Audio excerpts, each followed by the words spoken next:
আমাদের সকলেরই প্রিয় এস.এম. কমরুদ্দিনকে তার বক্তব্য রাখার জন্য অনুরোধ করছি।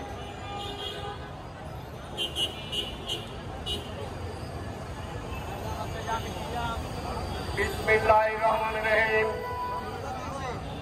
আজকে আমরা এখানে উপস্থিত হয়েছি আমাদের বাংলাদেশ পেশাজীবী জোটের উদ্যোগে আমাদের ঢাকার প্রাণ প্রিয় মেয়র বীর মুক্তিযোদ্ধা জনাব সাদেক হোসেন খোকার ছেলে জনাব ইশফাক হোসেন আদালত কর্তৃক রায় দেওয়ার পরও কেন তাকে দায়িত্ব বুঝিয়ে দেওয়া হচ্ছে না, এর প্রতিবাদে আমরা অবস্থান কর্মসূচি গ্রহণ করলাম এবং এরপরে আমরা মিছিল সহকারে আমরা সিটি কর্পোরেশনের অগ্নি যাব এবং পরবর্তীতে আমাদের আন্দোলন দুর্বার আন্দোলনের ঘোষণা দিব।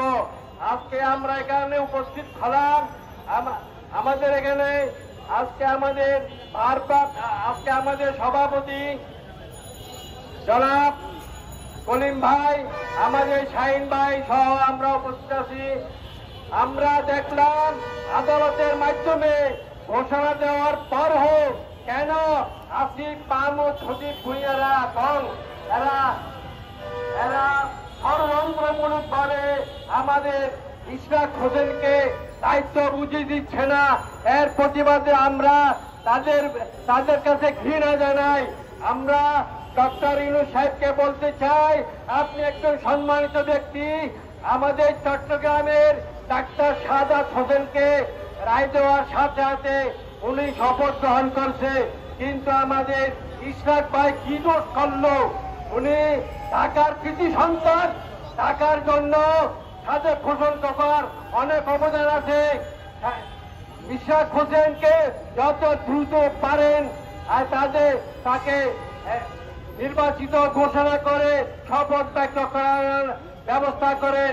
আমরা জানি চোরের রানী, লুটপাটের রানী, ধর্ষণের রানী শেখ হাসিনা 26 লক্ষ কোটি টাকা বিদেশ থেকে পাচার করে নিয়ে গেছে, আমাদের দেশটাকে ধ্বংস করে দিয়েছে।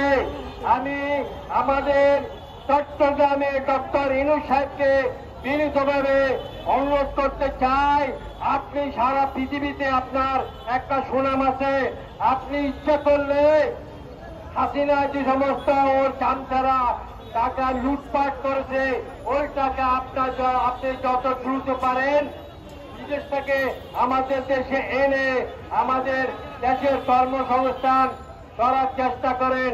আপনি ইতিমধ্যে ঘোষণা দিয়েছেন বিদেশ থেকে যে সমস্ত লুটপাটের টাকা আসবে এগুলো আমাদের গরিব দুঃখী মেহনতি মানুষের জন্য আপনি খরচ করবেন।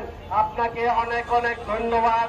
আপনি যত তাড়াতাড়ি সম্ভব এটা করেন এবং আপনার কাছে বিনীত অনুরোধ দ্রুত গতিতে আপনি আমাদের ইশফাক ভাইকে মেয়র হিসেবে ঘোষণা করে শপথ বাক্য করান এবং আমাদের যত রকমের অত্যাচার অবিচার আছে সবগুলোর আপনি একটা সুরাহা করেন।